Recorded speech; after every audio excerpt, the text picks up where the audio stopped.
أعوذ بالله من الشيطان الرجيم بسم الله الرحمن الرحيم اللهم صل على سيدنا شفيعنا حبيبنا مرشدنا محمد نبي الأمي وعلى أهله وصحبه آل بيته وبارك وسلم اللهم صل على سيدنا شفيعنا حبيبنا مرشدنا محمد نبي الأمي وعلى أهله وصحبه آل بيته وبارك وسلم اللهم صل على سيدنا شفينا حبيبنا مرشدنا محمد نبي الأمي وعلى أهله وصحبه آل بيته وبارك وسلم بسم الله الرحمن الرحيم إلهي بحق فاطمة كور كل إيماني إلهي بحق فاطمة كور كل إيماني إلهي بحق فاطمة كور كل إيماني إلهي بحق فاطمة كور كل إيماني إلهي بحق فاطمة كور كل إيماني إلهي بحق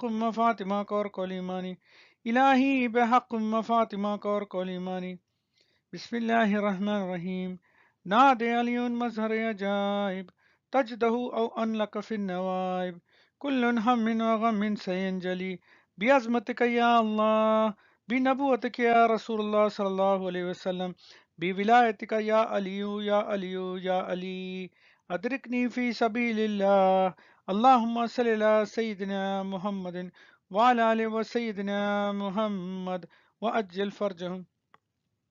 Assalamu alaikum warahmatullahi wabarakatuh. Brothers and sisters, we're going to cover a topic today. It's called the concept of shirk and levels of ibadat. Now, why this topic has been chosen and is being put online is because there is a lot of misconception of the word shirk.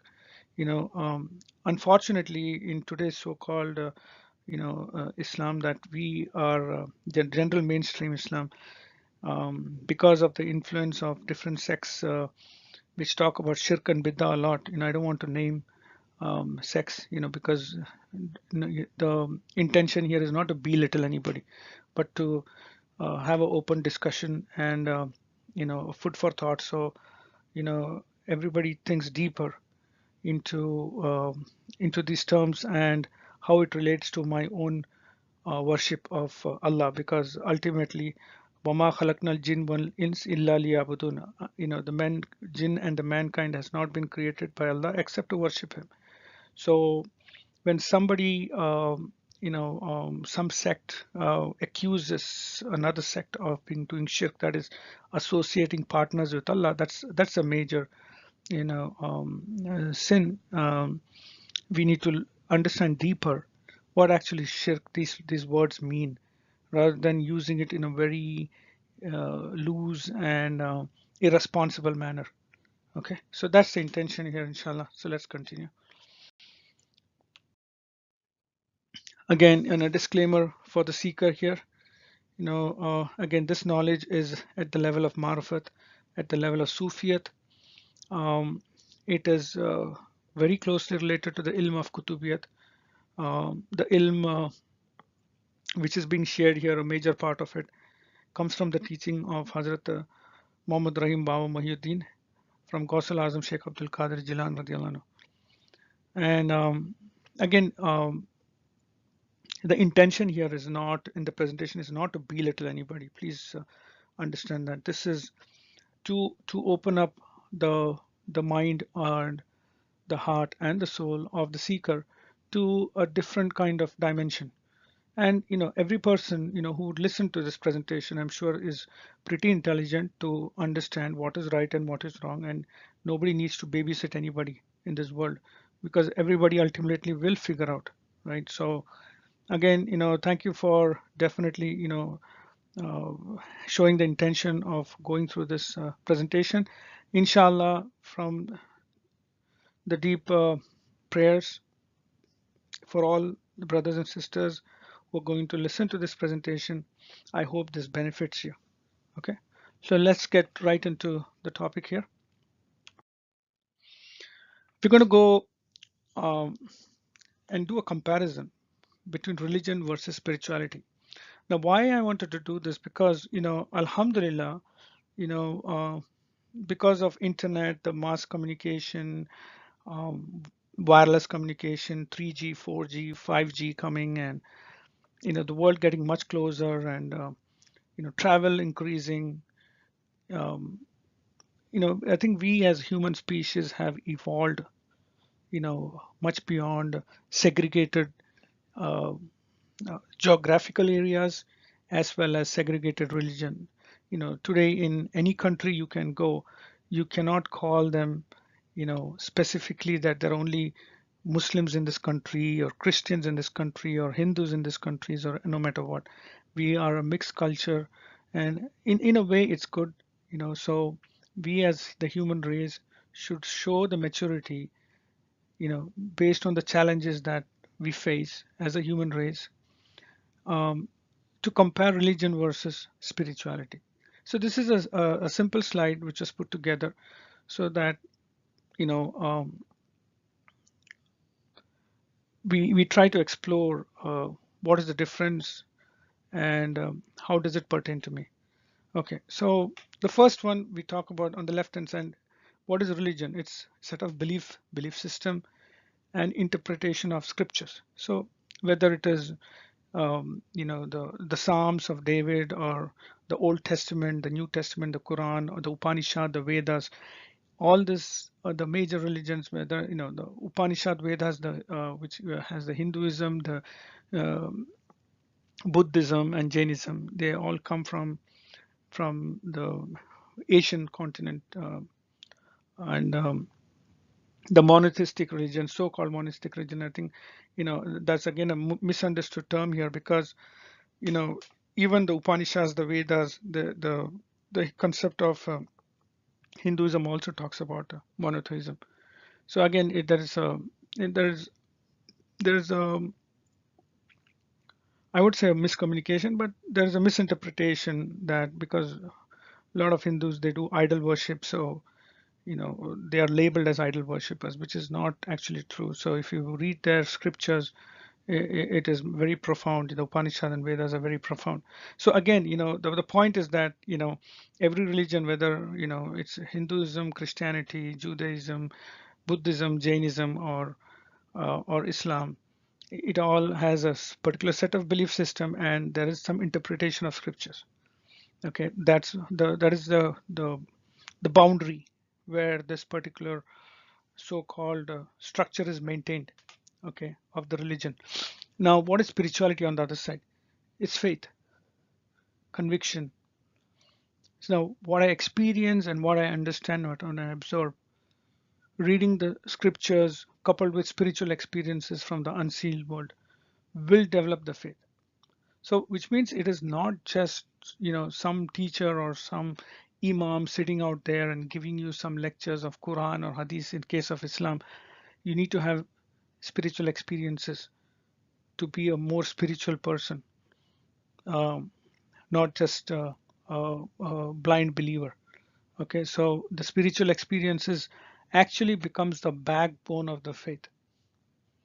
Okay, and again, if you look at the Muslims of today, and you would be, I don't have to educate you. You already know there are so many sects and so many divisions, and that's because of the various interpretation of the religious text. Even whether it's Christianity or they have different, the Protestant, the Roman Catholic, the Pentecost, means all these things are there. And this is again, what happens is when the text is revealed after few hundred years, then it is open to interpretation, right? Somebody comes in and then starts writing books, and the essence of the religion gets lost in that. And then unfortunately, then divisions come, and then so we're going to go into that in the next few pointers here. So you know the point we are making is that it's the mind at work, and that could be, which is the interpretation of the religious text, and that could be right or wrong. Okay, we go to the next one. And and unfortunately, you see that today, that the world is divided. If you look at the human race, we were all born from Adam and Eve, right? Our entire human race started from there, from one mother and father. And today, if you look at ourselves, we are very divided. And what is the reason for that? Again, you go into the religion, the interpretation of the scriptures is so streamlined, that you cannot deviate or you cannot have a little bit more open kind of thought process there. So I am right, I'm following the truth, I will go into heaven because I am a believer in Jesus. Jesus is my savior. I am believe in in Islam, and Rasulullah Sallallahu Alaihi Wasallam is going to intercede. I am a Jew, and the Messiah is going to come. So there is always that arrogance of the religion, you know where I have to maintain my individuality of my belief system. I have to look at I and them. There is a separation there. And the beautiful part of spiritual experiences, the same thing. You go to the spiritual side, say, I don't know anything. Why is this world so divided? Why is religious wars killed so many people in my human race? What is the actual truth? Did God really want, the so-called, God or Allah or Ilah, whatever you want to call, or Bhagwan or Brahma, you know, is that what he wanted, right? Where, all this text of religious scriptures are going to be misinterpreted, and these men are going to fight with each other. Is that what he wanted? So there is a deeper thinking from a person who wants to go much deeper into his own spiritual journey, right? A process is there of contemplation. So that's on the spiritual side. Now, the third one, again, this comes from most of the time from mob mentality. Okay, the third point, which is I'm a very good follower. Allah is with me, Jesus is my savior, I figured out everything, I'll get the intercession of Rasulullah Sallallahu Alaihi Wasallam on the day of judgment. Narrow approach, right? And what about on the other side, on the spiritual side? Who am I? What am I? What is my reality in connection to the universe? It's an open-minded approach of trying to explore. Again, on the spiritual side, you know, you have no preconceived notions and no judgment. It's pure consciousness, and you're open to everything which comes your way. Okay. And finally, the fourth row that we have, when you have a set of belief system, and I am right and I'm a good follower, it's like, I'm always asserting myself as the good guy versus the bad guys, right? So what that leads to: overconfidence, arrogance, following a sect belief system handed out by parents, country, society, whatever it may be. And that basically closes communication. Okay. Now the same thing on a spiritual side, it will be humility, the cry of the soul to understand the ultimate reality. Uh, Trying to be a seeker. Rasulullah Sallallahu Alaihi Wasallam said, be a seeker for ilm, for high level of consciousness from the cradle to the grave. So, brothers and sisters, I'm not trying to say a religion is right or wrong. And what I'm saying is, unfortunately, you know, um, the so-called organized religions and the followers and the preachers of that, unfortunately, it's the preachers of that who try to tie people down, to it's like marketing a product or a brand, actually, as simple as that, and they have to make sure that they have a loyal following, so, and that leads to, you know self gratification, and you know versus being open. So this is the slide is just talking about that, right? Are we open as a human race to go through every scriptures, whether it is Judaism, it's Buddhism, Jainism, Upanishad, Vedas, Quran,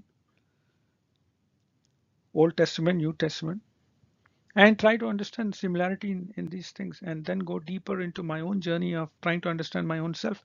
Because Rasulullah Sallallahu Alaihi Wasallam said, Man arafa nafsahu faqad arafa rabbahu. That person who has realized his own self has realized Rabb.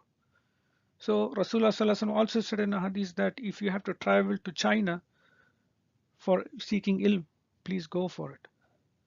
So that's how much Rasulullah Sallallahu Alaihi Wasallam, gave weightage for higher level of consciousness. In fact, the first word of revelation of the Quran, as brothers and sisters, is Ikra.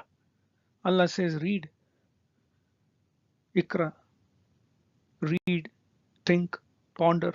Everything is all collected together in the one word ikra, right? So we'll continue. We want to quickly go through, one of the preconceived notions of Allah. You know, for the Muslims, definitely, if there are non-Muslims who are listening to this presentation, Allah is Lord, right? So Allah is a noun versus Allah is a verb, and this is a beautiful concept. Most of the time, people do get confused of thinking about Allah as a noun, as an entity. And the reason why that is a problem is because there is hadith of Rasulullah Sallallahu Alaihi Wasallam which says that Allah subhanahu wa ta'ala descends to the lower heavens in the third of the night, and that is the time of tahajjud. And he encourages, Rasulullah Sallallahu Alaihi Wasallam encourages the followers to get up for tahajjud and pray. That's when he's closest to you. Now, if you go to the literal interpretation of that hadith, Allah descends to the lower heaven. The moment you say Allah descends, you actually limited Allah into time space, right? And then he becomes a noun. So, and unfortunately, even myself, I have to go beyond that notion of Allah being, a noun. He is more related to as a verb. And if you look at the 99 attributes of Allah, Ya Rahman, Ya Rahim, Ya Ghaffar, Ya Sabur, Ya Shukur, all these different names, um, Ya Kareem,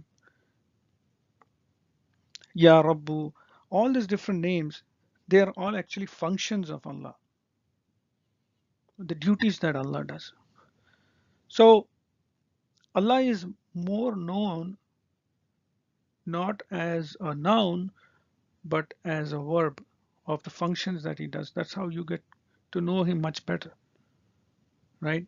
And the moment it's functions, then He's not related to, or He's not confined to time and space. That's the most important part that I'm trying to make here.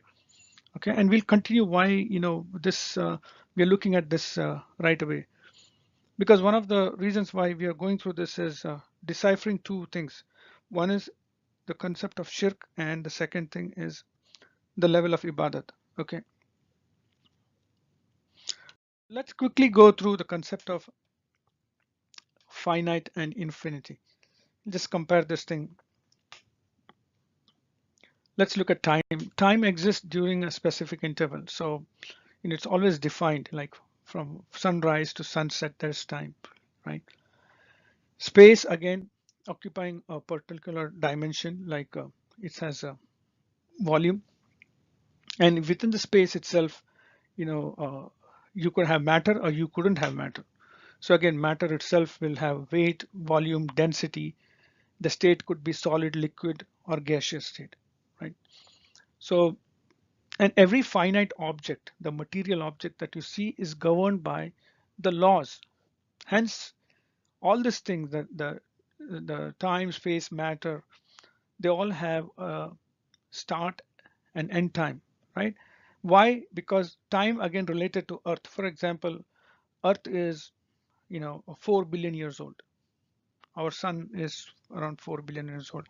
Solar system, our entire universe is around 14 billion years old. So there's a time uh, which is associated with a universe, with a star, a galaxy, or a nebula. Okay, and Allah is Awwal wa Akhir, right? One of the 99 names of Allah is Ya Awwal Ya Akhir. So Allah is not bound by these laws because it's beyond time, space, matter, right? So again, when we look at Allah and we start going deeper into meditation, that's what we're trying to do. And then why we're going into this thing is we want to decipher shirk. That word is a dangerous word used all the time to belittle people. Okay, and I want to get out of that.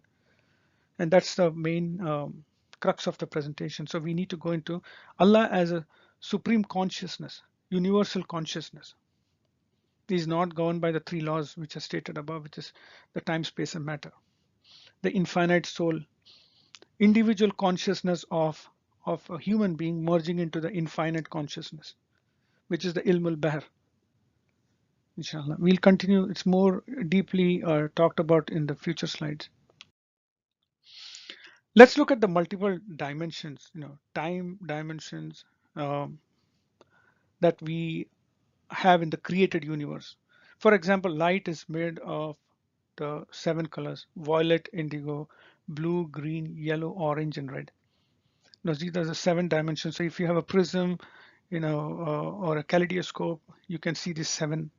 It goes to the white light goes to the prism and it separates into the seven different light rays, right? But when they combine, it's the white color, right? And then it's not seen. And that's how Allah's Qudrat is. So why we are bringing this multiple dimension here is because, you know, of the different hidden dimensions within what you see, right? So for example, you have a telescope with you and you look at the solar system, you can look at the Mars, the planet Venus or Mercury or Jupiter or Saturn or Neptune. You can look at all these planets. So in our solar system itself, we have people again dispute 9 versus 10 planets, Pluto and Poseidon. Some say Poseidon is not a planet, but let's not go into that. The point we're trying to make is that every planet in our solar system has got different time axis, right? For example, it takes 24 hours to rotate, around the axis for Earth, and 365 days for the Earth to rotate to do a one revolution around the Sun. Now, and that's one day is the 24-hour period. If you go to Mars, it's different. It's slower. If you go to Venus, which is closer to the Sun, it is faster. Mercury is much faster, right? So based on that, the time axis for each of these planets is different. So based on the rotation and the revolution of the planet, rotation around itself, revolution around the Sun that we have, the year is different, and the night and daytime is different. But based on earthly hours we're talking about. Now, Sun itself has its own axis, time axis, around the galactic center. So Sun is part of a big galaxy. And that also is revolving around the galaxy itself, the galactic center. Now, at a higher level, the galaxy has its own time axis. In its galactic center, where billions of galaxies together has its own axis, where all these galaxies, the Milky Way galaxy itself is, our Milky Way galaxies itself is revolving around. So there is a time axis for the galaxy, there is a time axis for the Sun, then the cluster of galaxies, nebula, similarly for the universe has a time axis. And Allah has created 18,000 universes.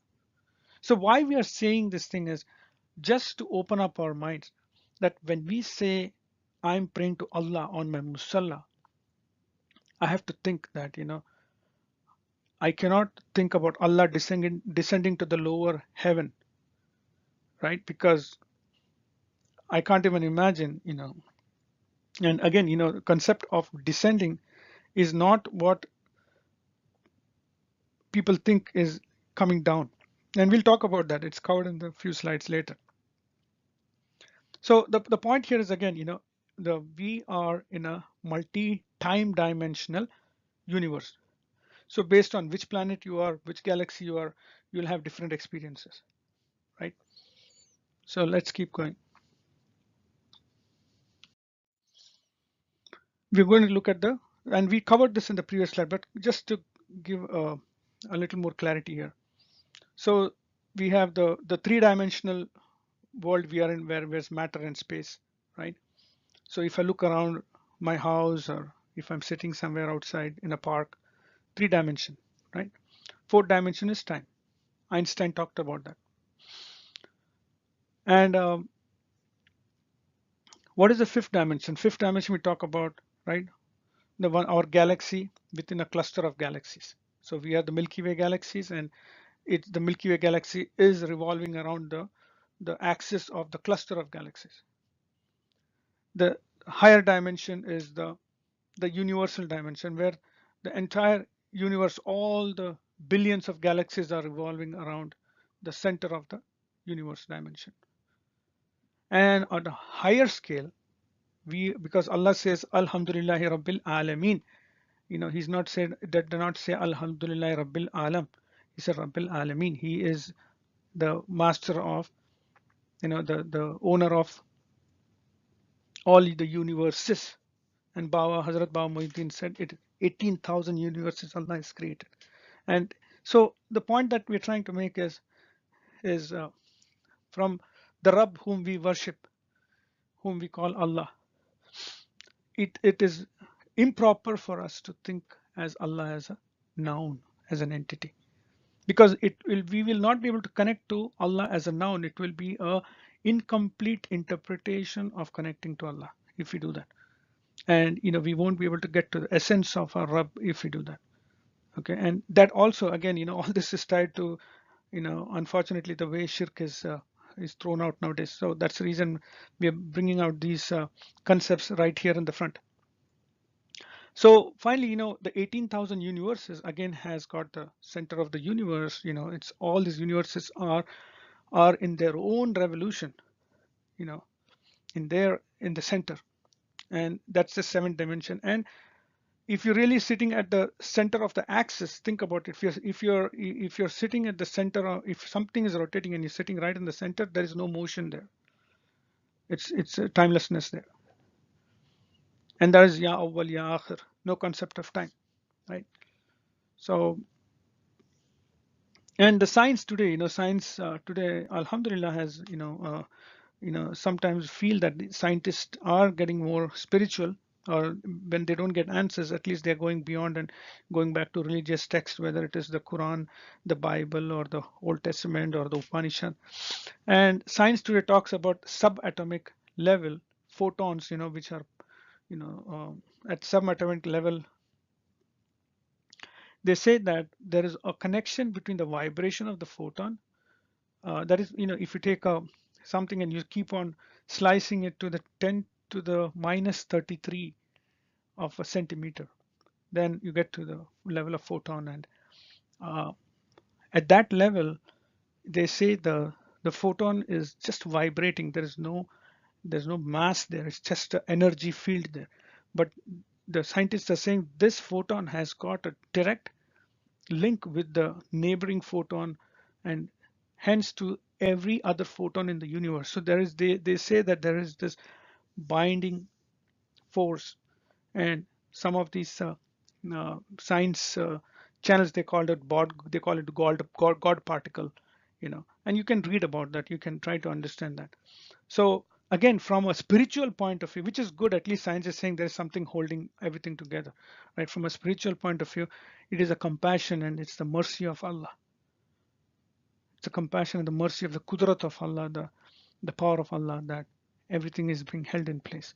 But science, Alhamdulillah, is getting there close. Now, having said that, let's go into the concept of shirk. And um, again, why we are bringing up this topic, because there are some sects, who easily label people and belittle them and brush them aside. I'm just opening people out for a challenge, or for deeper uh, thinking before you accuse somebody of shirk, because you know it's very easy to point fingers on somebody. It's very difficult to point fingers on oneself and try to do a self-evaluation. One needs a lot of courage for that. Okay, let's quickly look at idol worship, and which is the very basic, I would say, course 101 of shirk, right? External versus internal. We're going to cover that. Idol worship, external idol worship. Well, somebody creates and makes a statue, and he starts saying, no, this is my God and this is my Lord, and they start worshiping the statue, right? And they say, okay, this is idol worship. And Alhamdulillah, Rasulullah sallallahu alaihi wasallam and with the Sahabas, when Fatah Makkah happened, they marched into Kaaba and they cleansed 360 idols from Kaaba. And the Quraysh of Makkah, the Mushrikeen of Makkah at that time, they had a god for every day. They had a god for a weather, they got god for travel and all that. And Alhamdulillah, Alhamdulillah that the blessing of Allah that He sent Huzur Akram sallallahu alaihi wasallam for cleansing the Kaaba of all the idols. But again, going back to the concept of shirk, right? The external idol worship of, uh, even though it is broadly classified as shirk, and we have a bigger challenge as Muslims, so-called monotheistic religion, right?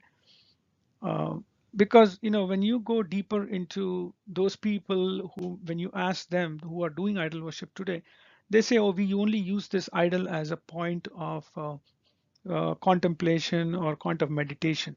We definitely know there is only one Lord, and so we are not actually worshiping the idol, but using the idol as a point of meditation, as an object of meditation." Okay, and they say that, again, my point is not to belittle anyone here. My point here is to, let's look at, as Muslims, in the internal idol worship that we are facing as Muslims. And we're going to go deeper into that. Again, what are we talking about here? The ego. The ego is what? Misaligned emotion of any person is ego.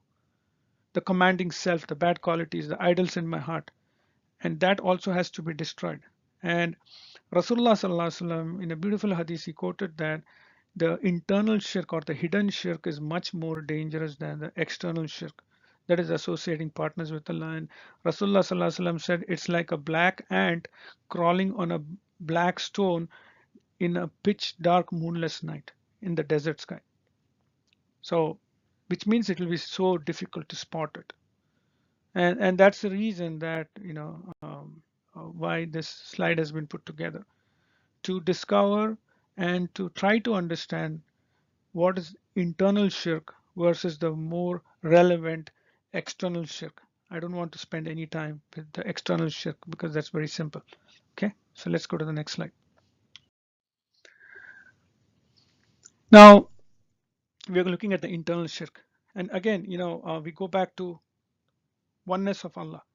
And Surah Al-Ikhlas is the most beautiful surah in the Quran, which talks about oneness of Allah. Surah Al-Ikhlas says, "Kul huwa Allahu ahad." And I did talk about this presentation, this particular topic, in one of the other slides, which is there in the YouTube channel and in the zikrkutub.org website. But again, I have to bring that up again here because just to level set on the concept of shirk. So the concept of me praying to Allah, me separate from Allah. Okay, because we are looking at the Sufi perspective. So again, the Sufi perspective goes into the soul. Okay, so not just the mind or the heart um, or the body, but it goes into the soul. The worship of the Sufi perspective is going into the soul and witnessing the Miraj, which is the true worship. Because Rasulullah sallallahu alaihi wasallam said that the namaz or the salah of the mu'min is Miraj. Now, what happened in Miraj is Allah subhanahu wa ta'ala and his Habib Rasulullah sallallahu alaihi wasallam's union, meeting each other. So we are not devising any new concepts here. It's the concept of witnessing the Miraj, which is in my salah. So ultimately, this entire topic that we're discussing is how to increase my level of ibadat in my own salah. Okay, which Rasulullah sallallahu alaihi wasallam did talk about, ihsan, worshipping as if seeing Allah. And the lower level of worship is as if you worship Allah as if Allah is seeing you. That's the lower level. Ihsan is the higher level of worship, which is seeing Allah and worshipping. Now, we talked a few slides before, we talked about the different time dimensions, right? Now, how do you see Allah when you can't even see these universes and this multi-dimension and all that, right? And then on top of it, to make matters more complicated, I then, with my monkey mind, try to look at Allah as a noun, as an entity. And that becomes more complicated because I'm confining Allah now to on my monkey mind. And whatever I come, remember one thing, the mind is always uh, has a limitation. And I'll tell you how the limitation works. For example, if I say that I have a beautiful cat in my house, the moment I say the word cat, your mind has already gone into a spin and went through the database, and wherever you saw the last cat or whatever is your the most closest memory in your database of your mind, it came out and it reflected you right with an image which says cat. Okay, that's how the mind works. It works with form. The visual part of whatever the eyes, we have the five senses, right? Whatever the eyes feeds is 80% of what the mind keeps in its database. Now, if somebody has not seen, for example, a mongoose, mongoose is an animal in the tropical climates, not found in North America, in the colder climates. If I say, I have a mongoose in my house, and somebody has not seen a mongoose, then immediately the brain will go into a spin, and suddenly, it'll come back with a question mark, like completely confused. So you need to understand that, trying to understand the concept of Allah, our creator, just with the monkey mind is not going to help you. And so if I can't even conceive my Rabb properly, how am I going to do the Ibadat of my Rabb? That is a bigger question, right? How can I do worship of my Rabb who I can't even contemplate? And that's going to be always insufficient, right? Now, unfortunately, people who have not even gone into this depth, they are the people who are talking about shirk now. And that is the tragedy, right? It's like, the seven blind people who went to to describe an elephant. One of the guy goes and touches the leg of the elephant, says, oh, the elephant is like a pillar, because he touches the leg, and he's the seven blind people, right? The one guy goes and holds onto the tail and says, oh, the elephant is like a snake. And one of the guys goes and touches the belly of the elephant and says the elephant is like a drum. One of the guys goes and climbs on the elephant and sits and touches the ear and says, oh, the elephant is like a fan. So none of them are true, right? So that is what I'm trying to say here. So at a Sharia level, associating partners with Allah and external, idol worship that we said is considered shirk, and that gives a basic a Muslim or a monotheistic religion guy following. Oh, these guys are idol worshippers, and here I am, the great Superman, who's worshiping the one Lord, right? So that the arrogance seeps in. But if you really look deeper now, into the hadith of Rasulullah Sallallahu Alaihi Wasallam said that hidden shirk is much more deeper, right? All the idols within me, the money, the woman, the intoxicants, whatever is the desires of the heart, that all creates layers and layers of separation between me and the oneness. And why we call the ahad, again, this is beautiful. Kul hu Allahu ahad. Say Allah is one. That is the wrong interpretation. The Arabic numbering is 1, 2, 3, 4. For example, Wahid, Itneen, Talata, Arba, Khamsa. These are so number one is Wahid, not Ahad. So unfortunately, if you look at all this, so-called translations, they'll say Allah is one. It's not. That's not the correct interpretation. Actually, Ahad means oneness. Allah is saying, say we are one. What does oneness mean? Actually, the soul within me is not made of the five elemental energies of earth, fire, water, air, and ether. My body is made out of the five elemental energies. The entire created universe is made out of the five elemental energies, a combination of that. But the soul is not. The soul has nothing to do with the created universe.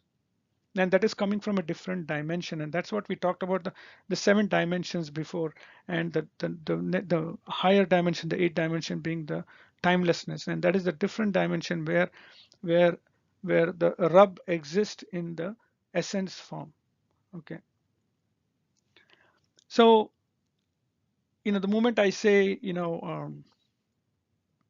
the so-called, partners of Allah within me, uh, again, going back to the topic of hidden shirk, why we are saying that is because these desires that I have within me for fame, for money, for women, for status in society, all these things which has suddenly become the focus of my life, the drive of my life. Every day I go to work, or I'm studying in college, or have higher degrees and all that. It's everything just for having a good life. But literally, I came into this world naked. I'm going to go back naked. I'm not going to carry anything with me. So then, does these things that I'm trying to accumulate define me, or they're actually creating layers and layers of walls between me and the oneness that Allah is saying? Allah is saying, Kul hu Allahu ahad, is saying, He's reminding me that we are one, that this is the journey of illallahu, which is nothing but Allah. La ilaha is the created part of the universe. Illallahu is nothing but the essence of Allah. And here we take the very mundane and basic explanation. Say Allah is one. Kul hu Allah ahad, Allah is one. Oh, I'm believing that in that monistic religion, and I believe in one God. And those guys who are doing idol worship, they believe in multiple gods. So my faith is great. But that is not that easy, right? Labeling somebody with a shirk, right? We're going to go deeper into that so you'll understand much more clearly. So the point is that, the my mind, which is the slave of the desires, right, of the world, of the created universe. The mind is, again, remember that it's always connected to form. It always needs some forms to survive. The moment the mind doesn't cannot hold on to a form, it loses its power. It becomes helpless. Okay. So, we have to go beyond the mind into the heart, into the soul, to experience this oneness that Allah is calling me and you to. Kul hu Allahu ahad, Allahu samad. And He's unique. Lam yalid walam yalad. He cannot be created, or He cannot procreate. Walam yakullahu kufuwan ahad. So again, the point is, we have to go deeper into, the state of oneness. And if I, as a soul, which came from the heart of Allah, my soul came from the heart of Allah. If that soul is praying to Allah, then you're already in the state of separation, that me and my Rabb are separate. The soul and my Rabb are not separate. It's the same thing. It is the essence of Allah within me. If I have a good heart, I have good lungs and good liver and pancreas and kidneys and everything, but if my soul separates from the body, right away the body falls dead. So, the life energy which is making the heart beat, the lungs to contract and expand, the body temperature and everything, is because the soul is connected to the body. The moment the soul separates from the body just becomes lifeless. And the mind, again, it's connected to the brain, and the brain, is again part of the physical body. So, and that's where we have to go deeper. Okay. Now let's quickly look at desire versus will. This is very important slide, and because this will bring us the shirk into the forefront. So what, our concept of shirk, right? Now we're going to redefine shirk, right? But again, what we're trying to understand is, what is that the mind is holding on to with the form, which is separating me from getting into higher levels of meditation or higher levels of consciousness and connecting to the Allah, to my Rabb. An Allah kulli shayin muhit. He's everywhere, right? How do I connect to that Rabb who is everywhere, right? People talk about heaven, so heavens, and they raise the hand in the sky. Is heaven really on the top? What if the earth is rotating now and you go down? Well, heaven gone is down now? Is Allah on the top or the side or on the left, right side, front, back, where is he? Right? So that concept of, again, why I'm bringing this out is not to confuse the listener, is we have to come out of the mind trying to form the not the image of Allah, but as a noun, as an entity, because we don't have image for Allah. So again, still mind is trying to figure it out, right? Now let's look at the desires. Now desires versus will, okay? And desires is equal to the hidden idols in the heart, okay? And that is a key to that. And the hidden idols is the shirk actually. So a desire for something in this world, for a human being or for an animal, especially for the human being, because he's more intelligent, right? So he'll have more desires. A cat will have a desire, just to find a home and get some food and go to sleep and play around and then go to sleep. Not much, procreate, and but a very simple life. When human beings are much more, intelligence and more powerful, so they have destructive power, constructive power, more desires. Okay, so desires is always, remember, is for an object, and desire is coming from the monkey mind, and monkey mind needs a form. Okay, or a derivative of object. Desires can be for an object or a derivative of an object. What is the derivative of object? So wealth, wealth gives you recognition, power, feeds your ego. Again, misaligned emotion. Why we say misaligned emotion? Because that's not your true self, right? Because whatever you have in a materialistic life in this world, whether it's a big house, a big degree, you're a big businessman, you're a doctor, you're a big engineer, you're making a lot of money, that's not going to, that's not your, that is not who you are, right? So wealth, power, woman, you know popularity, fame, I'm a celebrity, education, I have these degrees define me, I'm so high in status in my society, people look upon me. Spirituality nowadays, spiritual gurus are not left behind also. If the spiritual guru is taking somebody to the part of disillusion, completely dissolve the ego, that is great, follow the spiritual guru. But if the spiritual guru or the sheikh is trying to multiply his followers or murids, right? Oh, I have 100 today, I'll have to make 200, 300, and then I have a lot of these centers, and then he's having a good time. Well, he's no different from the rest of the crowd anyway. Okay, so spirituality does not escape desire, unfortunately. When you look at from a point of corruption in what's happening in today's society. Okay, let's look at akhira, right? Hereafter. We are talked about, hereafter, lead a good life and have desire for Jannah. Okay, there's no problem having desire for Jannah. That's not what we're saying here. When for most of the people, whether it's a suicide bomber, oh great, you know what, I'm going to kill these people and I'm going to have, the Western civilization make joke about that, right? We'll have huris, huris waiting for you in Jannah, right? In Auzubillah, so it is have, not having multiple partners here, I'm trying to be a little bit more open, or maybe, you want a much more beautiful partner to have a good time, so you don't find it in the earth, so you know what, I'm going to get it there in the hereafter. Now the funny part of this whole thing is, right, the huris of Jannah or the palace and everything, right? The body that we have is made of earth, right? So it has to be left behind. The soul goes back, right? So literally you need another body actually to experience these huris or the palaces in Jannah, right? So again a form is needed there, and that is the disillusion, I would say, right? I still have to get another form to experience that huris or the palace in Jannah or the fried fish or the fruits. Again, again, I'm not trying to belittle anything. I'm just trying to say that, can we go beyond this thing and try to understand much more deeper, about my Rabb and Rasulullah Sallallahu Alaihi Wasallam and the meaning of this existence of mine, right? So in a way, today's person, if he's fasting or going for Hajj or Umrah, the desire for Jannah is literally could be the desire for extension of unfulfilled desires of the dunya. I have a small house in this world, okay, I want a palace in the dunya, in the Jannah. I want a white marble palace, right? So that again, is again is that desire coming in between me and going into the state of ahad, Kul hu Allah ahad. See what Allah is calling me for. Say you and I are one.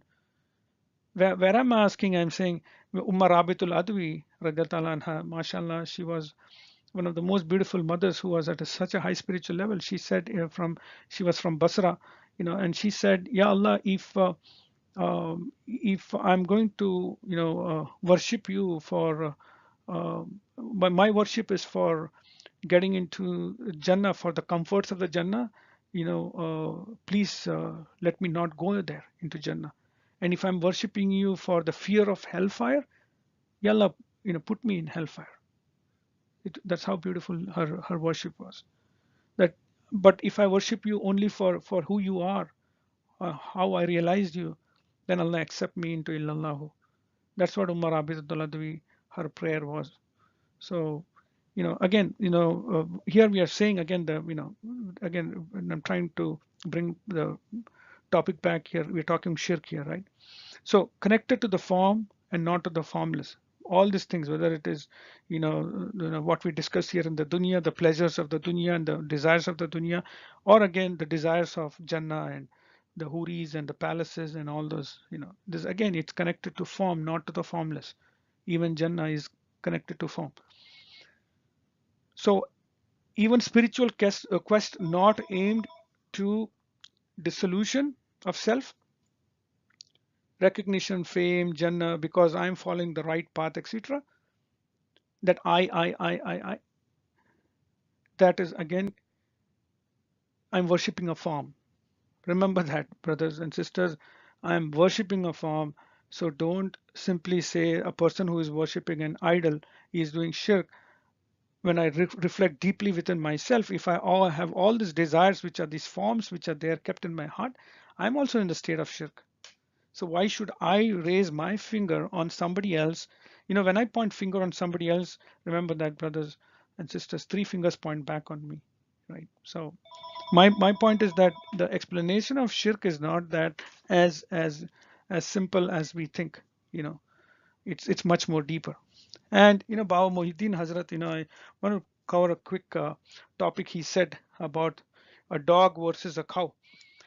Baba said that, and this is how the Kutub, mashallah, with his divine analytical wisdom, he talks about, the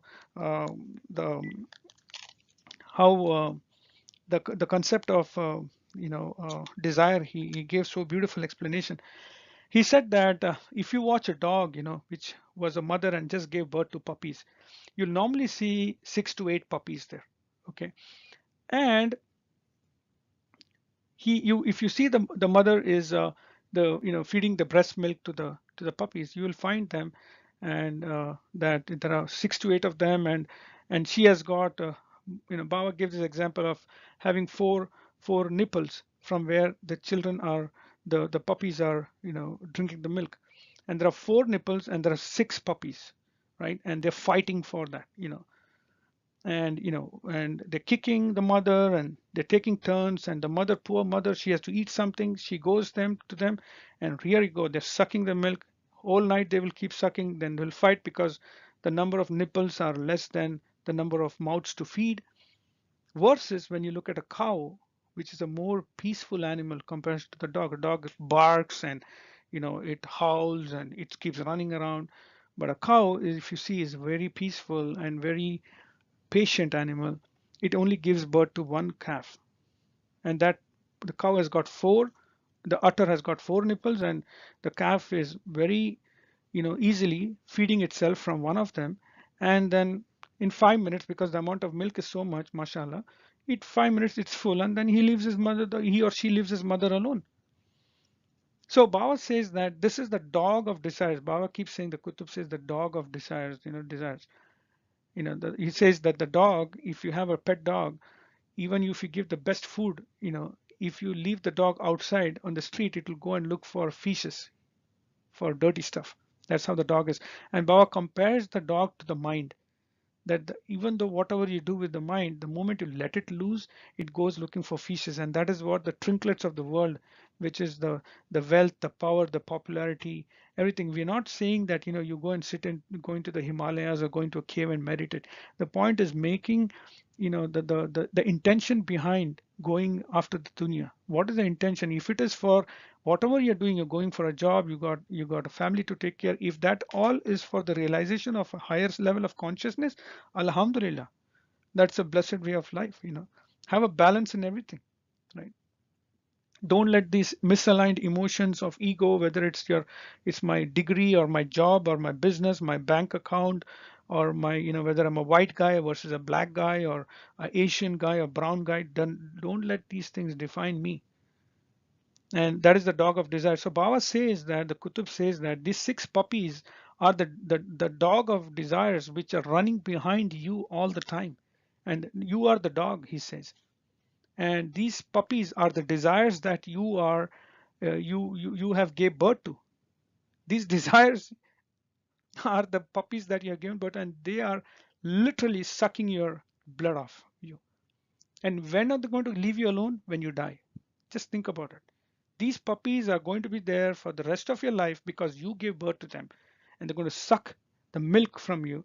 On the other side of the milk for a mother, on the breast side, on the breast, the other side is pure blood. The mother gives all the nutrition from her body to the puppies, or same for a mother feeding a baby boy or a baby girl, same thing. So literally these desires are sucking the blood out of you.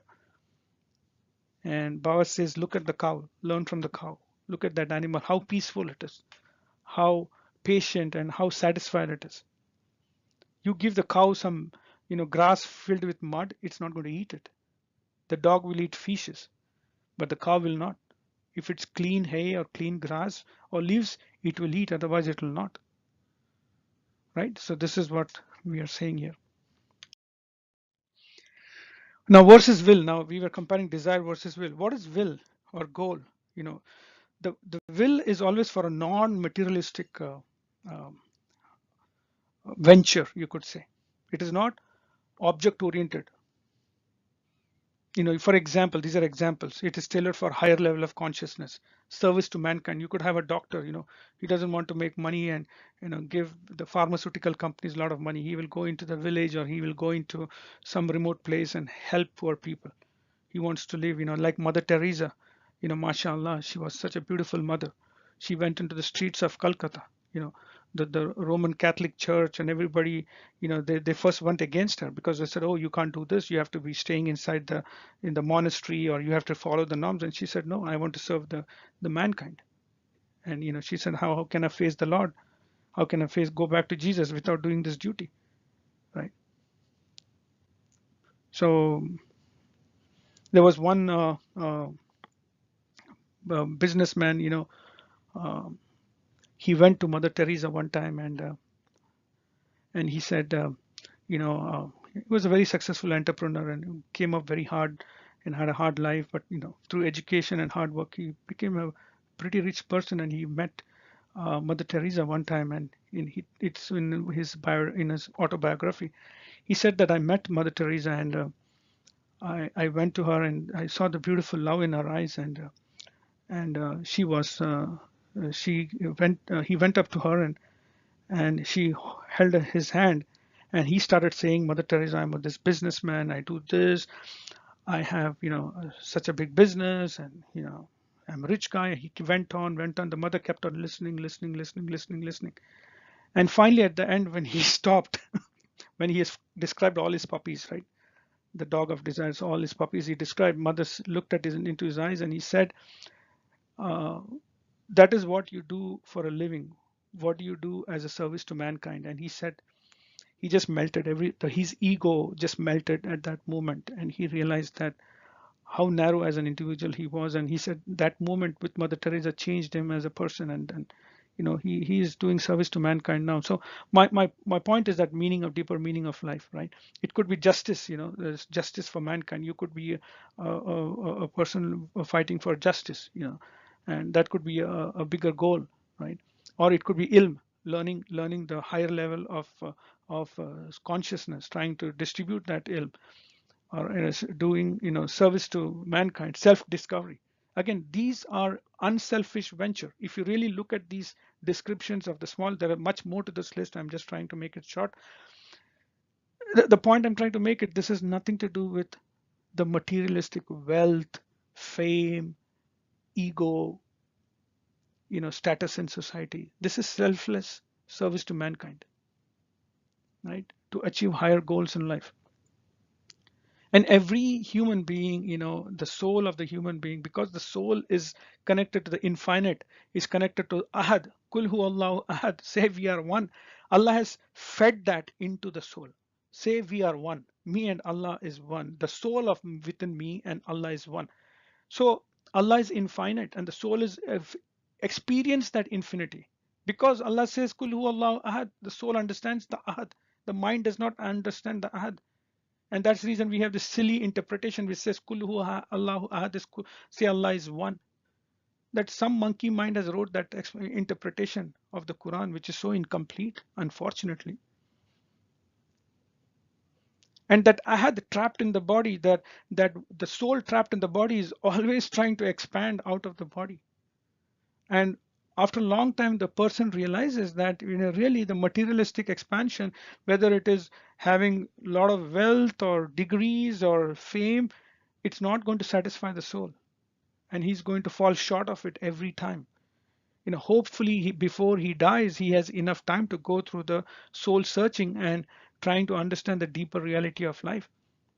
For us, for Muslims, again, I have covered all this thing in the website www.zikr-kutub.org, or if you go to the YouTube channels, there are so many presentations of whom am I, who am I, what am I, man kuntum mawla haqiqat muhammadiyya. You can go and look at those presentations of who is Allah, who is Rasulullah sallallahu alaihi wasallam, who is Ummah Fatima, Ummah Amina, Ummah Khadija, Maula Ali, Maula Hassan, Maula Hussein, Ummah Zainab. Are these just the forms that we talk about? Are these prophets, the kutub, they're just the form we talk about, and we bring them down to human beings like us? Or that is beyond, much more beyond that? Are they connected to the deeper secrets of the universe, right? And the next final line is the blessed face of Rasulullah Sallallahu Alaihi Wasallam. Believe me, brothers and sisters, again, this is an individual experience that, when you finally, mashallah, when you see, may every brother and sister who's watching this presentation, Allah, I have from the bottom of my heart prayed to Allah that, Ya Allah, elevate every brother and sister watching this presentation to go deeper into the spiritual journey, so that they can see that if they have not seen the blessed face of Rasulullah Sallallahu Alaihi Wasallam, let them see it. Brothers and sisters, let me tell you, once you see the blessed face of Rasulullah Sallallahu Alaihi Wasallam, no amount of dunya is going to satisfy you. That is the highest form of satisfaction you can get, to seeing this blessed face of Rasulullah Sallallahu Alaihi Wasallam. You recite the salawat on Rasulullah Sallallahu Alaihi Wasallam and you see him, his blessed face.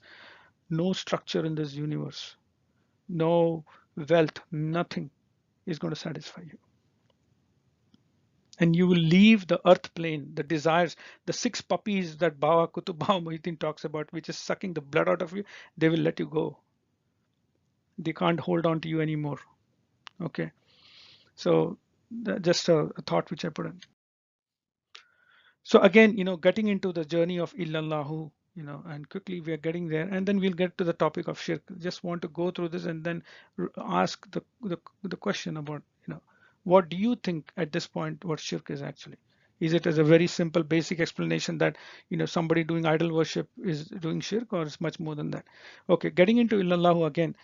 The first step again is negation. Negation of what? Negation of the body, because the body is connected to the mind and the mind is connected to the form. So I have to negate my body, and then affirmation. So there are 2 things, negation first and affirmation, and we'll quickly go through that. And this is not just the only technique. There are different other techniques available. This is just one of them described so people understand this. First is negate the form. I'm not the body but the soul, and then identify slowly oneself to the universal self, which is going into one's own soul, and slowly after that you get into the higher level of consciousness, which is divine consciousness, and that is where your soul starts mingling with the divine consciousness, and you experience ahad, where Allah in the beauty says kul hu Allahu ahad, say we are one. That is where you really experience ahad, and that is actually where the prayer starts. If you are thinking that kul hu Allahu ahad means say Allah is one and I am here on the musalla on the earth and praying to the one Allah which is on the heaven, what heaven are you talking about? Where is that heaven? Where is the physical dimension of that? So you can't even think because mind will just go blank at that point, right? So again, the simple breathing technique that Qutb Baha Muhyiddin said, La ilaha breathing out, illallahu breathing in. When I'm breathing out, I'm sitting in meditation. First, I concentrate on my breathing. So I slow down my breathing. And then when I have controlled my breathing and things have calmed down, La ilaha illallah, La ilaha going out, illallahu going in. La ilaha going out, illallah going in. And this rhythm, it slowly goes on from the breath into the heart, from the heart into the soul. So the initial part, again, when you're blowing out La ilaha, you say, I am not the mind nor the body. And illallahu, I am the infinite soul, which is connected to Allah subhanahu wa ta'ala, which is Ahad. Okay, just a technique. Again, this is a slide. Again, why I put this slide here is because people need to understand. The journey is not that simple as we think. Okay, because let's look at the seven chakras from the bottom. The first one, it says this is just about the anus. This is where the earth element, because we are made out of the five elements. The body is made out of five elements. And this man arafa nafsahu faqad arafa rabbahu. Unless I understand my own self, I will not understand my Rabb. So first I need to understand this body which I'm carrying myself, and unfortunately I'm identifying myself as this body, which is not true, right? And that is the first biggest delusion, because when you look at yourself in the mirror, and if you think that form that you're looking at is you, then right there is the deception is on. Because you are not one, you're actually two. Your body is different, your soul is different. And that's where the la ilaha illallahu meditation comes in, where you keep on saying this is not one entity, there are two there. One is in at the state of ahad, and that is where the realization of the soul has to happen. And Allah actually, and this is so beautiful in Surah Araf. Allah says, alastu bi rabbikum, kalu bala, and Allah asked in alame arwa, in the world of the souls, this question to all the souls before there was any created universe. After the souls were created from the nur of Rasulullah sallallahu alaihi wasallam, and that topic is covered in the Hakikate Muhammadiyah presentation in the YouTube channel, as well as on the Zikr Kutub website. When the your soul and my soul came from the nur of Rasulullah sallallahu alaihi wasallam, Allah asked this question to the souls, alastu bi rabbikum, who is your Lord? And right there the souls were separated into four categories. The souls of the prophets and the kutubs, it just fell prostrate right there. Now there is no body, but for soul went into submission, right? To prostrate, you need a body. The soul went to submission right there. That was the most closest to Allah. They didn't even wait for any command. Who's your Lord? They were in prostration. The second group were those who did not understand the question, or they just were completely spellbound, and they just stood there for some time. I don't know how many, millions and billions of years. You never know that. And then when they saw the higher level of souls of the prophets and the kutubs, then they fell prostrate after some time, after a delay. And that is the soul of the believers, the normal believers, possibly you and me, that we follow Rasulullah sallallahu alaihi wasallam, and and we fell prostrate after that. Now the third category is they did not fall prostrate right away. They fall prostrate after some time, but later on they got up from prostration and they left. They rejected. And these are the souls which will be guided and then later go into misguidance. And the fourth category is those souls which saw the whole thing happening in front of them. That is the first one falling prostrate.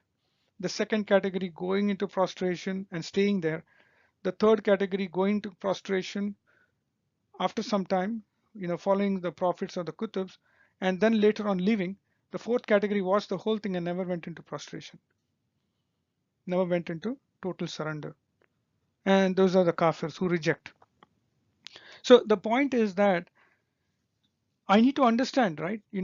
Where my soul fits into all these things.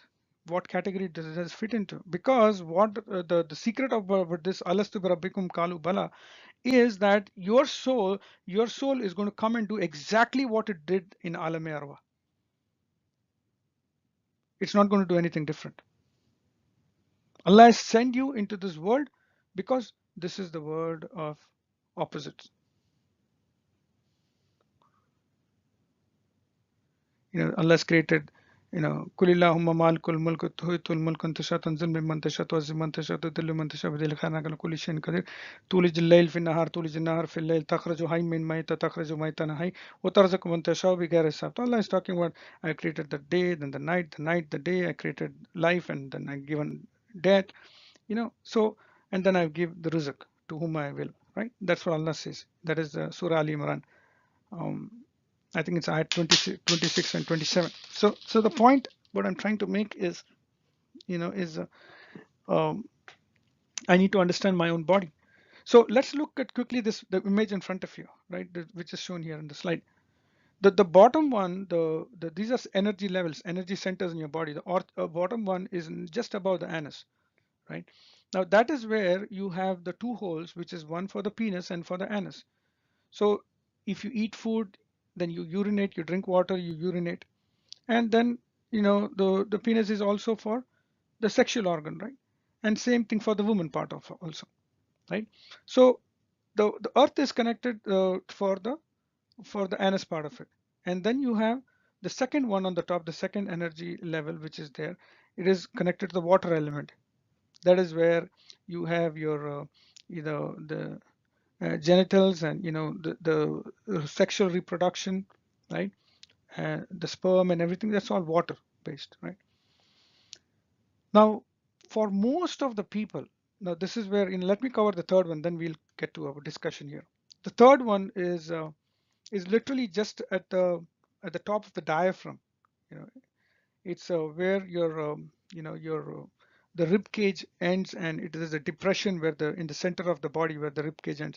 That's where the third level is, and that is between that, the third one, uh, and the one which is the second one, which is water. The water one is actually half an inch below the navel.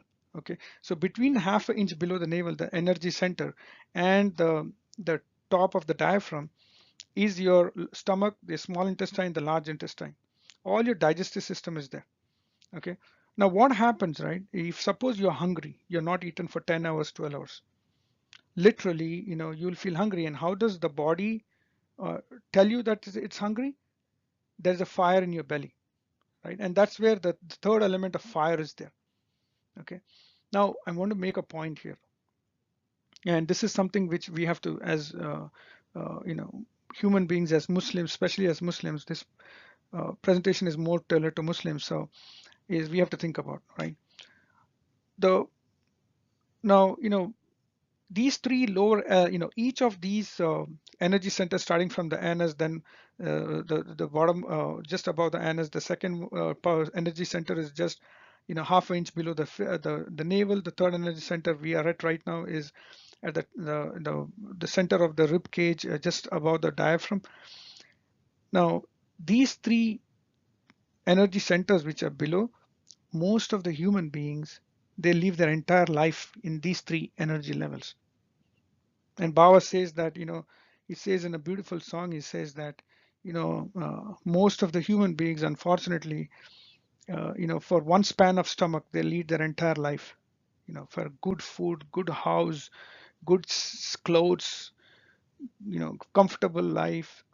And he says, is this a really the Qutub asked this question, is this really a goal to live for, or there is much more higher objective?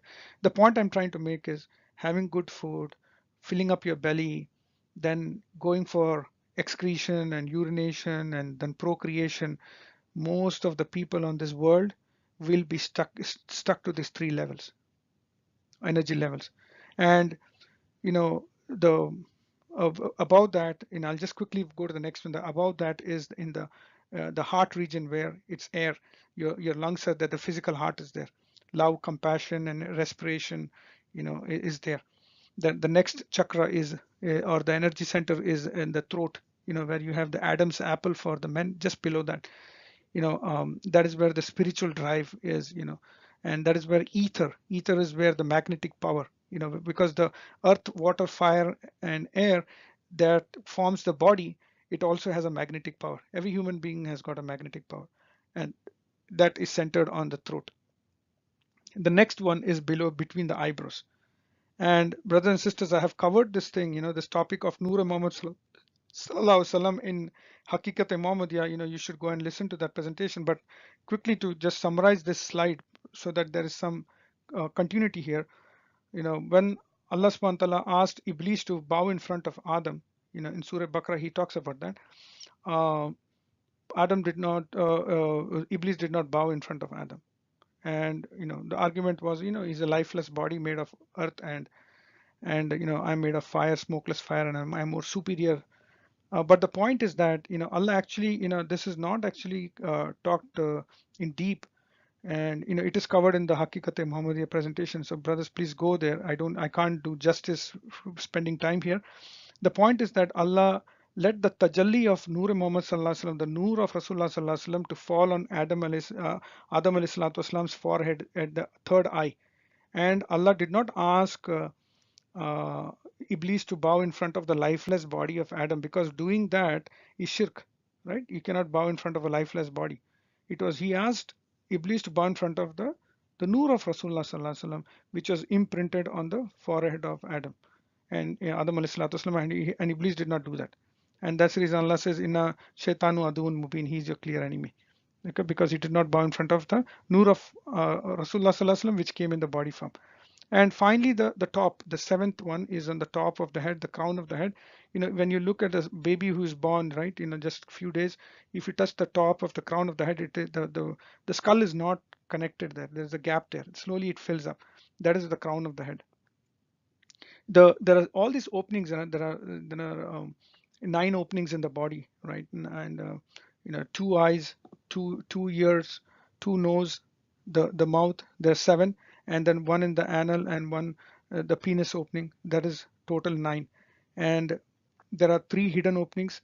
Uh, Also, the one on the crown of the head, the one on the third eye, and the other in the navel. These 3 are closed. So there are 12 hidden openings, 3 hidden openings and 3 hidden openings and 9 other openings. When the soul of a true believer, who is the wali of Allah, who is the kutub of Allah, when Israel Islam comes, the soul leaves from the crown of the head, and that soul goes into illalahu, right? It goes into the state of ahad. Okay, the soul of ashik of Rasulullah Sallallahu Alaihi Wasallam, who are true lovers of Rasulullah Sallallahu Alaihi Wasallam, they go out through the third eye. Then at a lower level, the soul goes out from the eyes. It could go out from the nose. It could go out from the mouth. It could go out from the ears. The worst sinners, their soul goes out from the anus or the penis hole. So these are deeper secrets.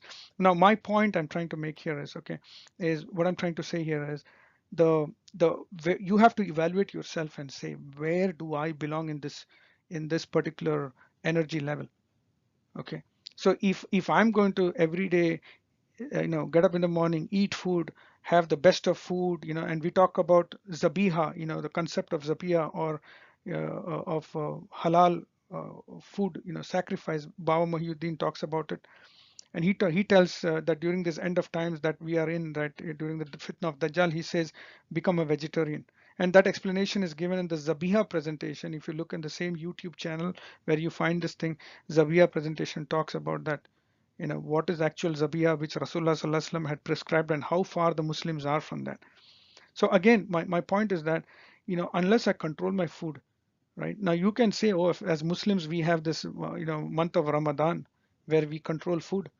Literally, brothers and sisters, try to evaluate yourself. Is Ramadan fasting or feasting? When at the end of the day, I have seen that, when people go for breaking their fast, they are literally taking revenge for the last 10 or 14 hours they were been hungry. In fact, Ramadan dining tables, dinner tables have the best delicacies in the world nowadays. What are you trying to do? You're trying to entice your nafs. You just let your body deprive of the basic necessity of food and water, and then suddenly you're going to go and let it loose. You have destroyed the essence of what Allah was trying to get you,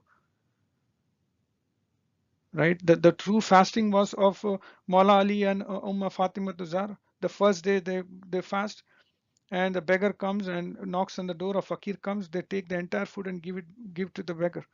The second day the same thing happens, another fakir comes and they again give whatever they had, few dates, and they give it to the beggar. The third day they eat some food. This is the fasting of the Sadat of Rasulullah Sallallahu Alaihi Wasallam's household. They used to fast and feed the hungry. We are taking revenge because we fasted for 10 hours. My point is that, brothers and sisters, these each energy centers that we're talking about in this slide, you have to conquer each one. If you don't conquer each one, you are not going to get to the sixth one, which is Nur Muhammad Sallallahu Alaihi Wasallam, which is on your forehead.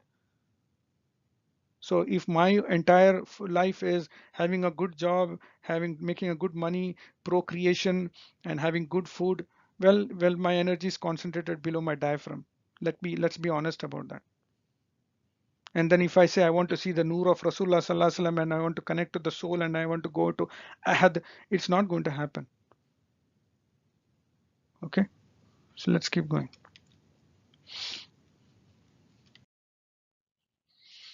Let's quickly cover the concept of meditation. Again, we covered this thing, all this, the chakras, we talked about the four chakras, the bottom one, which is just next to the anus, it is the earth element. The one below, half inch below the navel, is the water element. The one at the tip of the diaphragm, on the top of the diaphragm, is the fire element. The one which is in the chest area, which is the water in the air element, and then one in the throat is the ether element, which is the magnetic field. Now, unless you conquer these things, if you are not able to control these things, these magnetic energies, these five elemental energies, they control. They are the slave of the mind. Remember that. What cannot be what can go and control the mind is the Nur Muhammad Sallallahu Alaihi Wasallam, the third eye, the energy at the third eye, and the energy at the top of the crown. So unless a person goes and fights against his own body, man arafa nafsahu faqad arafa rabbahu. The one who has realized his own self has realized Allah. And and Rasulullah Sallallahu Alaihi Wasallam, one day the Sahabis, they were coming from a battle, doing jihad, and Rasulullah Sallallahu Alaihi Wasallam said, we are going from jihad asgar to jihad akbar. The bigger jihad is the jihad with your own nafs. And unfortunately in today's world the word jihad is misunderstood for some suicide bombing or something. No, it is fighting with your own nafs. So all these magnetic energies that our slide is talking about is we have to control that. And one of the this is just a meditation technique. When you're going through this way of life, every time if you get a negative thought, and if you are able to control your food, you'll be able to control your monkey mind through meditation. You'll be able to control your feelings and your emotions. Then you get into higher levels of meditation. And is one of the things to replace negative thought. Even right now you're watching this presentation and you feel some negative thought, replace immediately with two positive thoughts. Shaitan always comes and gives you the hopeless condition. Oh, this is too difficult. Oh, this is all not important. You will get there. For no, brothers and sisters, there's no way. The Sahabas, they used to tie stones on their bellies. The stools of the Sahabas, these are facts. The stools of the Sahabas, they were smaller than the droppings of the goats. The dropping of the goat, the size of the dropping of the goat is like 1 centimeter, 1 centimeter. So imagine how much food they used to eat.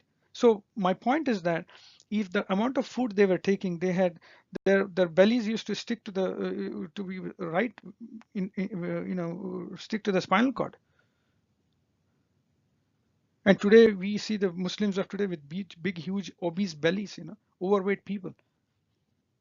Now that guy, when he goes into worship, what do you think? He is seeing the Nur of Rasulullah Sallallahu Alaihi Wasallam, which is on the third eye on the forehead, and is worshipping.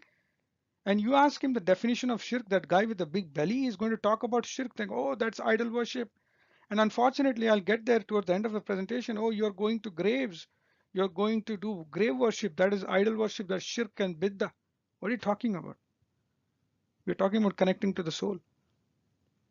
And these are people, who not can in this lifetime will not be able to conquer the first three chakras starting from the bottom. which is connected to the earth, to the water and the fire element, and they are talking about shirk when they are not even certified to talk about it. Okay, so the point here is that, you know, once you go into this journey, when you are able to go into meditation, you will be able to see the ego. And it's a beautiful experience, brothers and sisters, where you go into the object of meditation, which could be the nur of Rasulullah Sallallahu Alaihi Wasallam, and when you're into deep meditation, doing the zikr of La ilaha illallahu or salawat, and then suddenly when you're in the deep meditation, this is the technique which is given by the shiuk. You change the focus of the meditation from the object to the subject. And who's the subject? The subject is your own self who is doing the meditation. And you suddenly, within the deep depth of the meditation, you ask this question: who am I? Who are you? You turn it to the subject, and suddenly what happens? That monkey mind, and this is only, I'm just giving it to you. I have experienced this thing. I'm just sharing with you. When the monkey mind faces that question, when the object is replaced by the subject of the meditation, which is your own self, is the subject, the ego melts right there. The ego will not be able to withstand that power of meditation, and suddenly it drops all the fake faces that, the Baba talks about, the mask that people put in to survive in this world. All those masks disappear, and the monkey mind sits down, and it lets the soul go into the foreground to do the worship of Allah. وَمَا خَلَقْنَا الْجِنَّ وَالْإِنسَ إِلَّا لِيَعْبُدُونَ.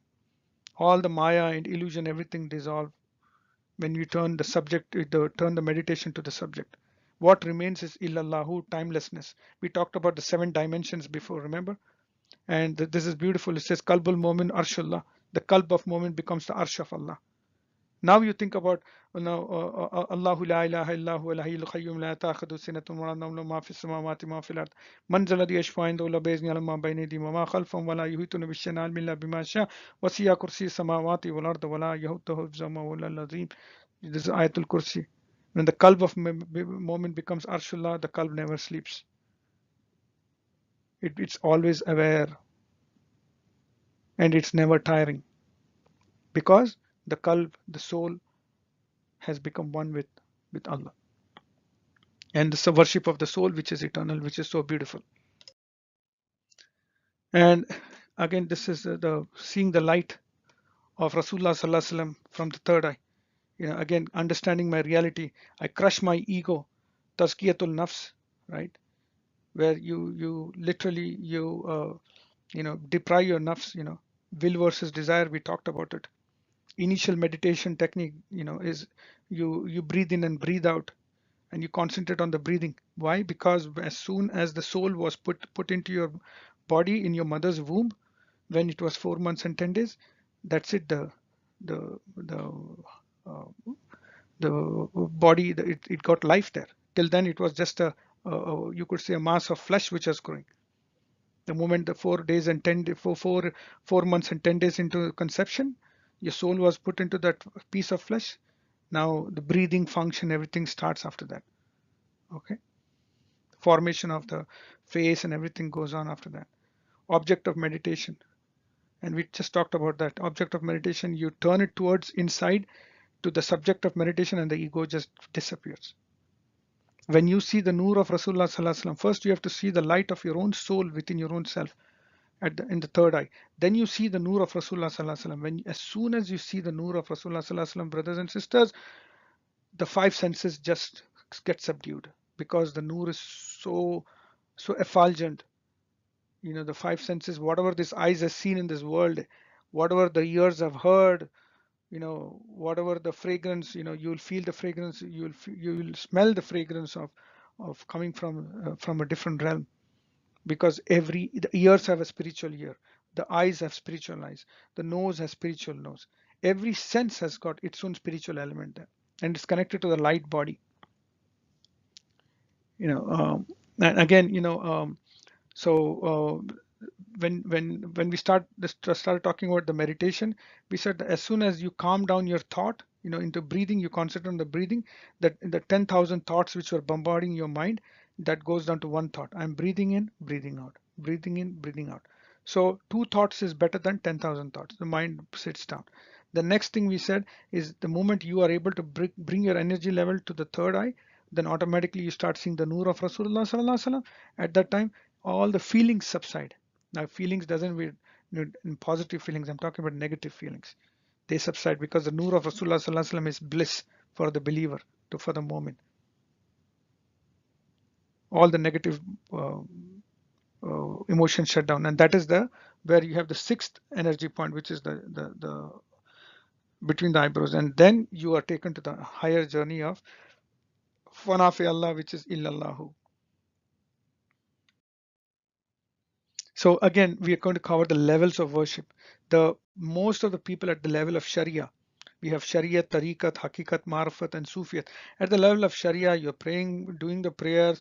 As soon as you stand in prayer, okay, here you go. All the thoughts which was forgotten, things you forgot to do in your daily life, Shaitan will come and remind you. And you're doing your prayer, you're reciting, the surahs of the Quran, you finish your prayer and suddenly you realize, did I do 2 rakat or 3 rakat? Did I do the sujood? What is this? That is where the outer heart is there. In the outer heart, it is prone to thoughts coming from the monkey mind, feeling positive, negative feeling, and emotions also.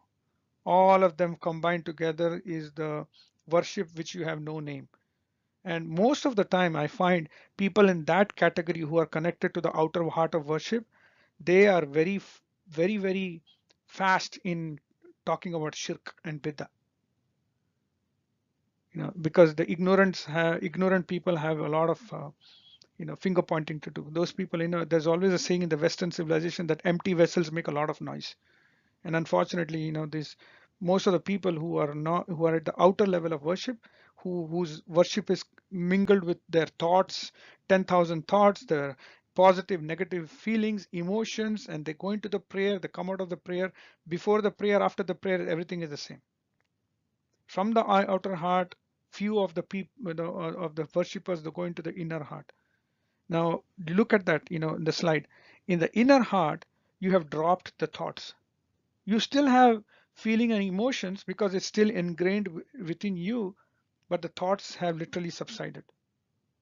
Okay, and that inner heart is connected to the light body, which Baba talks about. The outer body, which is made of earth, fire, water, air, ether, the five elemental energies. The inner body, which is where your the inner state, your karma, your database is there. It's literally that the outer body is like the hardware.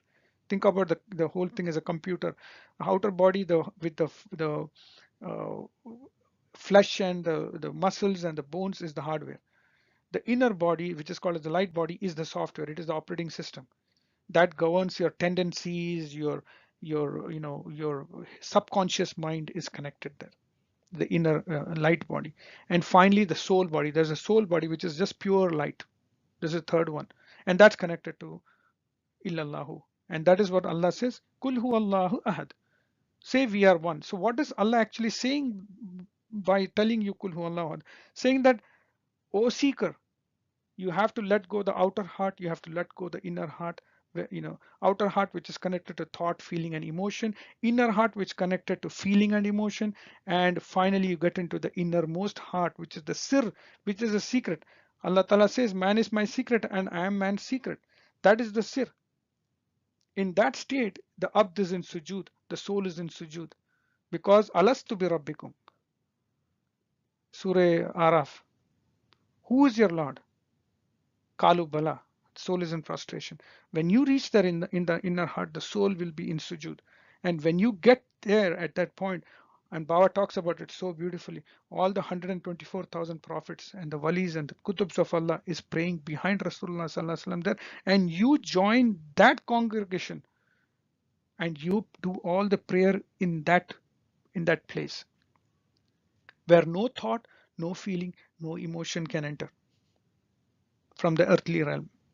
And what remains there is only pure surrender, and which is Baba says Iman Islam, which is true faith.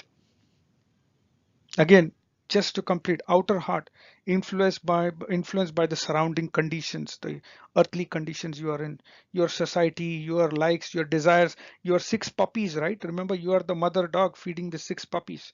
right? Your desires, the huris of Jannah, the palace in Jannah, hereafter, everything, right? Outer heart, your habits, your anger, your greed, your lust, your five senses, everything is great. Then Allah's worship is also one of them, right? And as I said, unfortunately, this is the category which, when you really do analysis, is this category which talks about biddah and shirk the most, whose worship is at the outer heart level, empty vessels making a lot of noise. Next level, inner heart level, five senses shut off because Nur Muhammad Sallallahu Alaihi Wasallam is visible to this seeker, connected to the light body, connected to the inner state of the heart. There is a heart which is connected to the light body, which has all the tendencies. So your inner emotions, your tendencies, those emotions which are buried deep inside you, and you are not even aware of that. That is all in the inner heart. So there is meditation techniques where you have to go into your inner heart and you have to take out these emotions. Because remember, when you get to the sir, the final one, that place, no emotions, no feelings, and no thought is allowed. Because if you have feeling or emotions, you are at the inner heart level. If you have thoughts, feeling, and emotion, you are at the outer heart level. And when you are in the sir, in the innermost level, only realization is there. It's pure consciousness and awareness. But these are not places where you can just sit there and just go there. There are specific meditation techniques you have to do to get there. Okay. And again, why we're saying all these things is to come back to the same point. What is the sirk and biddah? People are talking about these loose terms. So I'm getting there. Again, this is a slide which we talked about. Again, about Rasulullah Sallallahu Alaihi Wasallam saying that Jihad Akbar is the highest order of the jihad, which is the struggle of the self-reformation. And jihad asgar, which is the lower level, which is the defensive battle, that you go into a battlefield and fight, human beings fighting human beings. And there are conditions for that, that you cannot just go and do suicide bombing and kill innocent people. And there has to be, a caliphate has to be there. And and it has to be a proper, negotiations have to happen. This is not like you are in ego and you're going to fight and kill somebody. That is not allowed. Okay. I want to quickly touch on this topic, again, why I'm bringing this up, because most of the people who talk about shirk and biddah, they talk about visiting graves, it is shirk, right? They say things that, what, oh, you're going to you visit graves, okay, then you're doing shirk. And I have to bring this up because, I think it's high time that people grow beyond these things, right? My point is that when we went to the first slide about the spirituality, if you're not experienced something, don't comment on that. Simple as that. At least go and try to find out, be courageous enough to go and find out. Rather, you want to have the mob mentality, where, what, I'm part of this mob, whether it could be any jamaat you're part of or anything, and you say, I'm right and everybody else wrong. Grow up, right, as an individual. Bottom line. So let's quickly go through that. And again, the why I put this thing is that the physical bodies, right? If you look at the physical body, again, it's made of earth, fire, water, air, and ether. Because that physical body has the soul of which contained the physical body, the soul which is connected to that physical body is already in the state of illallahu, because that soul has realized the truth of Nur Muhammad Sallallahu Alaihi Wasallam, and before leaving the body, the soul had mingled with the Nur of Rasulullah Sallallahu Alaihi Wasallam. These bodies never decay, and that is the karamat of the walis and the kutubs and the prophets, maujizat. You could say the prophets, the messengers, when they do some miracles, this is called maujizat. When the normal people do it, it's called karamat. But this is a karamat of the walis. Normally a body will start decaying within 24 hours after the soul leaves the body, but these bodies are there for hundreds and hundreds of years and they're as fresh. Why do you think? Because the Nur Muhammad Sallallahu Alaihi Wasallam itself changes the complete composition of the body. The five elemental energies in that particular body is in the state of illalahu.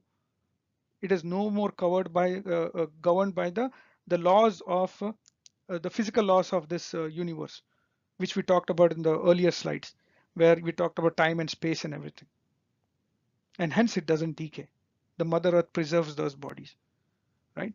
And these are the mazars, or the tombs, the blessed, uh, the kutubs and the walis. right? And the prophets whom we have. And we'll cover this thing. And unfortunately, today's so-called Sunni Muslims, they have demolished all the mazars of this great personalities and the great the kutubs and the walis and the prophets and the relatives and the companions. What are they trying to prove? Let's quickly look at, right, the uh, reverence Allah has put, right? Rasulullah Sallallahu Alaihi Wasallam is going for Miraj and he passes by the qabr of Musa Alayhi Salatu Wasallam, and he finds Musa Alayhi Salatu Wasallam is in a state of worship. He's in Salah in his grave, which means that grave which is on earth, he's still connected to the soul, because the body is dead. The body is a piece of log. When the soul separates, it's dead there. It's not going to move anymore. But the soul, the light body and the soul body, there are two of them, they are still in the worship in the grave. Normally for a human being who has done a lot of sins, and for him, hell, the door of hell is opened up, and he, snake bites and scorpions and all those things happen. But for the abd of Allah, because his soul is already in sir, we talked about outer heart, inner heart and sir, that particular soul, is automatically, it is again connected back, because it says that one of the doors of Jannah is opened up. That soul is in the state of worship in the grave. Now, Nabi Sulaiman والسلام, when he came in the body form, he asked Allah subhanahu wa ta'ala, where is the grave of Ibrahim والسلام, because people forgot about it, and Allah showed Nabi Sulaiman والسلام, the location of the grave, and then he went and built a tomb on that. Brothers and sisters, who built the tomb of Ibrahim والسلام in Hebron? Nabi Sulaiman والسلام. And who are these so-called Muslims are to way to destroy the graves of the Sadat, the Azwaj Mutaharat, the family of Rasulullah Sallallahu Alaihi Wasallam, Fatima, Mala Hassan's grave and all that? Who are these people? Khadija's grave, Nauzubillah, radiyallahu anha. What qualification do they have? When Sulaiman al-Islam was shown the grave of Ibrahim al-Islam, and he built the mausoleum there. Every Thursday evening, Rasulullah Sallallahu Alaihi Wasallam, after the Battle of Uhud, he used to go and sit hours together at the grave of Hamza radiallahu anhu, his uncle, in Uhud. Every Thursday he used to go. And today, there's a taboo. Oh, you should not visit graves. There was a hadith that you should not visit graves. That was in pre-Islamic times. There were a lot of activity and rituals that were happening, which was wrong. But after that, Rasulullah Sallallahu Alaihi Wasallam, when the revelations came in, and the Muslims got mature, this was not the issue. Rasulullah Sallallahu Alaihi Wasallam, Uhud is what? Uhud is after they migrated from Mecca to Medina, and then Battle of Badr happened, then Uhud happened, then after Hamza radiallahu anhu was Shaheed, then Rasulullah Sallallahu Alaihi Wasallam used to go. So literally, it's at the last quarter of Rasulullah Sallallahu Alaihi Wasallam's of Nabuwat. And he used to go and sit for hours together on Thursday evenings. That was the ziyarat of our beloved Rasulullah Sallallahu Alaihi Wasallam. So I don't understand. Again, the concept of shirk, as I said, the shirk is what? The hidden shirk. All the forms that we are connected to. Why should we carrying all these forms in our heart, give fatwas about idol worship?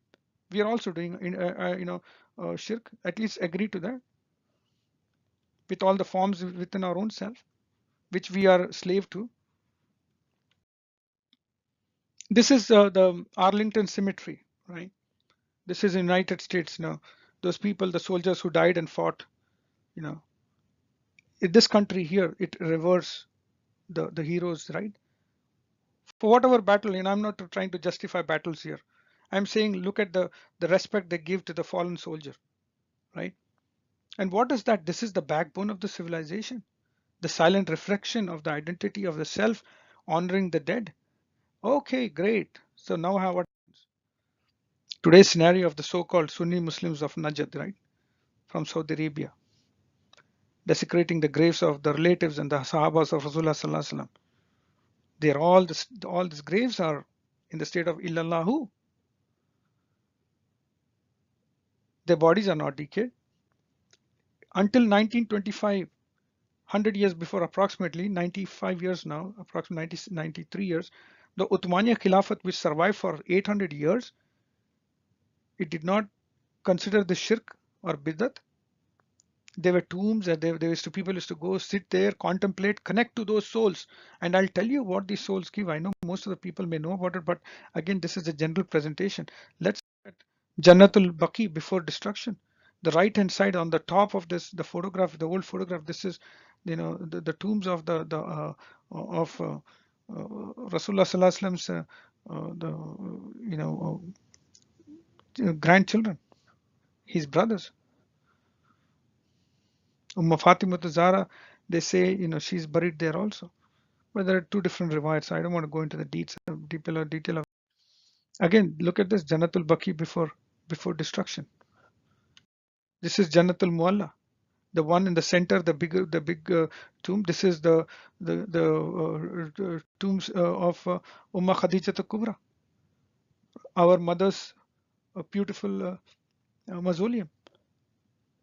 What is there today? Let's look. Oh, complete demolition. So what has happened? We don't even know where there is. And nowadays, you go for Hajj or Umrah, they barricade it. They don't let you go there. What are these guys afraid of? They have literally destroyed our history. You could go and sit beside these blessed graves, and if you go into deeper level of meditation, once you enter the soul, once you connect to your own soul, you can connect to the soul of the deceased, of the kutubs or the walis or the azwaj mutaharat, and they will bless you. They will bless you. What they have? What do they have? They have the nur of Rasulullah Sallallahu Alaihi Wasallam. Their souls are mingling with the nur of Rasulullah Sallallahu Alaihi Wasallam. They are in the state of illallahu, and when you ask Allah, say, Ya Allah, I'm sitting at the feet of Ummah Khadija al Kubra, bless me with illallahu. And Ummah Khadija al Kubra, she knows that you are there. You ask Ummah Khadija, bless me. She will make dua for you, and Allah will open up the doors for you. And before you leave this body, your soul separates from this body that you have. You also get into that state. Today, the human beings, today's Muslims are deprived of these things, the treasures that the blessed souls of this ummah left. We are deprived of this wealth. It's not a simple thing that, we can't even go into visit the graves. It's not simple as that. People who know meditation, they understand what the loss is. I'm just covering this thing, benefits of visiting the graves of the pious, the gateway from the physical dimension to the unseen dimension of infinity. You meditate there, you get into the unseen dimension. One has to connect to his own or her soul first to experience the infinity within your own self, and then to get connected to the soul which is buried there. Then get the benefit of the soul, the Nabi, the Prophet, the Kutub, the Wali buried at the Mazar. The soul of the deceased, that dimension is kept open for the masses to benefit from. This Allah does it so that there can be other souls who can visit them and get in touch with that dimension.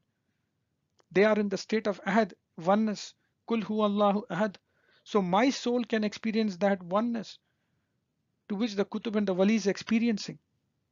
If you take a small spoon to the kutub and wali or to the prophet, your spoon is filled with that blessing. If you take a vessel, the vessel is filled with the blessing. You take a bucket, the bucket is filled. If you take a drum, the drum is filled. Depends how big is your vessel, whether it's a spoon or a small vessel or a bucket or your drum. That is the level of spiritual depth that you have. They fill it up and give it to you, and you proceed in this path, beautiful path. And finally, I want to get to this point. This is saying, the question I'm asking is that what type of people or civilization would do that, desecrating graves? And my honest conclusion is, who do not know anything beyond their physical body, do not know how to connect to their soul.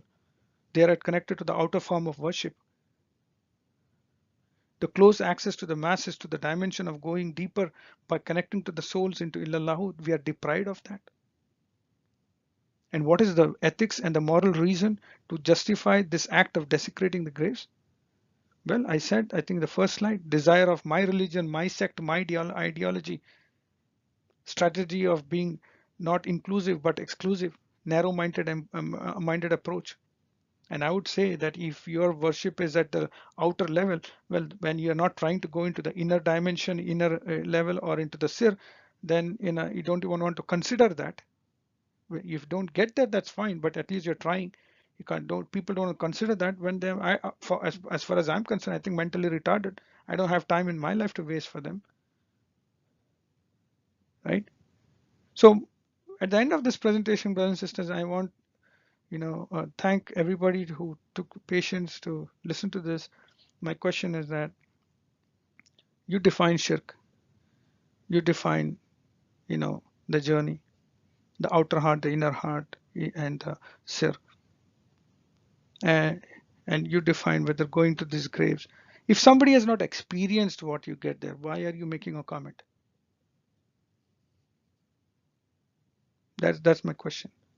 When Sulaiman والسلام, was shown the grave of Ibrahim والسلام, and he marked it and he built a mausoleum there, why Sulaiman والسلام, the Nabi, was doing shirk?